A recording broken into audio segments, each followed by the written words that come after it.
د چمن بایپاس هغه سړک چې ډیر ځوانان یې تر تورو خاورو لاندې کړل. دلته نږدې هره شیبه د یوې ټرافیکي پیښې احتمال شته، خو ولې پر یاد سړک د دې دونو ډیرو ټرافیکي پیښو لامل څه کیدای شي؟ تاسو زما شاته وینئ چې پر بایپاس سړک باندې واړه موټران، غټ موټران، موټرسایکلان، سایکلان په څومره زیات رفتار باندې روان دي. د چمن پر بایپاس سړک باندې د ګڼې ګوڼې په سیمه کې نه کوم جام شته او نه هم دغه سړک ون وی دی. پر دغه سړک باندې نږدې هره ورځ ټرافیکي پیښې کیږي او ځوانان خپل ژوند د لاسه پکې ورکوي. څه وخت وړاندې پر همدغه سړک زما ځوان ورور رحیم الله جان هم خپل ژوند له لاسه ورکړ او په یوه ټرافیکي پیښه کې شهید سو.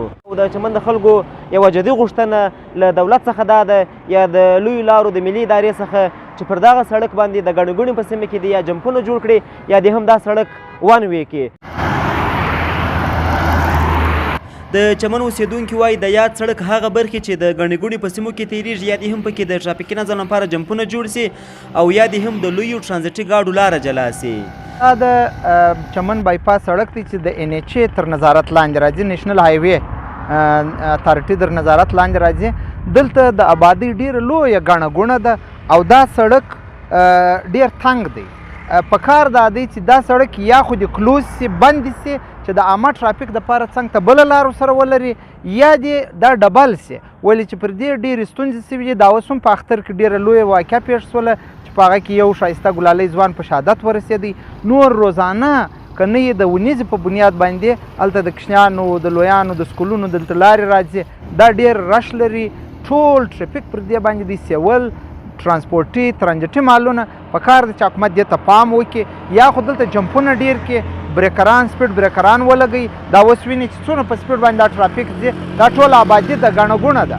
نو NHA دې ته پام وکړي، دا د کلوز کې یا د ډبل ټرافیک ځین جوړ کړي، ډبل هایوې دې کې. د بایپاس د هرې ورځې د ټرافیکي پیښو په اړه ننویسل د چمن د ښاروالۍ دروازه هم ور وټکول او مخامخ یې ښاروال وپوښت. د چمن ښاروالي وایي د بودیجې د کمښت له کبله نسي کولی چې دم ګړی دا ستونزه هواره کړي، خو وایي که بودیجه ورکړل سي ډېر ژر به دا چاره ترسره کړي. د منسپل کمیټې څخه خنډونه دغه نشته، فنډونه خو نشته، کرالو کوشش به کوو جمپ هم ورکوو. ډبل څه پیسې خو چې بیا راشي هغه خو بیا ډېر ښه دی چې جوړ شي د خلکو د کتلو څه به ځان دغسې. تاسو دم ګړی دونه توان نه لرئ چې دا د ګڼې ګوڼې په سیمه کې، د آبادۍ په سیمه کې جمپونه فلحاله جوړ کړي؟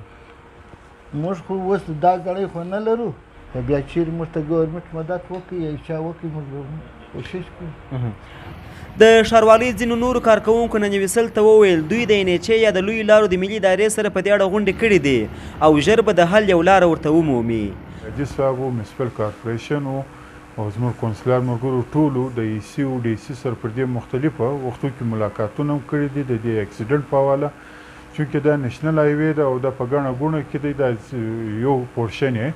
نو په دې کې جمپونه او دا د نېشنل هایوې سره د دې میټینګونه شته. موږ هم ورته وایو، حاجي حبیب الله اکا او پارټۍ او دا ټوله هره ورځ چې دا کوم ټرافیکي ستونزې موږ ته مخامخ راځي، موږ د وطن ګلالي ځوانان کې شهیدان کېږي، زخمیان کېږي او نور شیان کېږي. د دې څخه موږ دا وژغورو او دا لاره موږ ته پراخه سي. نو په دې کې موږ خپل کار روان کړی دی، انشاءالله ژر در ژره به د دې وال راوباسو. که د چمن پر بایپاس سړک د ګڼې ګوڼې په سیمو کې ژر جمپونه نسي جوړ یا کوم بل حل نسي ورته پیدا، نو لیرې نه ده چې یاد سړک به ډېر نور وګړي هم د ګور میلمانه کړي. سمیع الله غفران، ننویسل، چمن.